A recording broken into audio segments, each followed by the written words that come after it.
બનાસકાંઠા જિલ્લાના 7 વાવ વિધાનસભા મત વિસ્તારની પેટા ચૂંટણી અંતર્ગત વિવિધ 192 મતદાન મથક કેન્દ્રો પર આવેલા કુલ 321 પોલિંગ સ્ટેશન પર સવારે 7 વાગ્યાથી શાંતિપૂર્ણ માહોલમાં મતદાન પ્રક્રિયા શરૂ થઈ ચૂકી છે। ત્યારે આગળ વાત કરીએ તો ભાભર તાલુકાના રૂણી ગામની પ્રાથમિક શાળાના બૂથ નંબર 1 થી 3 ખાતે મતદારોમાં મતાધિકારનો લઈને ભારે ઉત્સાહ જોવા મળી રહ્યો છે।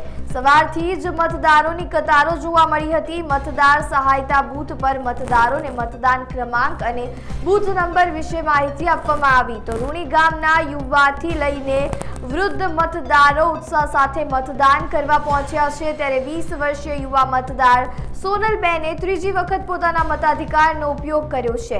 લોકોને વધુમાં વધુ મત આપવા માટે અપીલ કરવામાં આવી છે। ત્યારે આ ગામના 80 વર્ષીય દલીબેને પણ પોતાના પરિવાર સાથે લોકશાહીના પર્વ એવા મતાધિકારનો ઉપયોગ કર્યો હતો।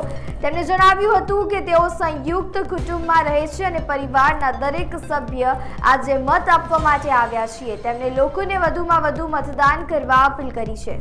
મારું નામ દલુબેન, વોટ દેવા આવ્યા 80 વર્ષે બધાને વોટ કરું એમ કહો। બધાને વોટ કર્યો।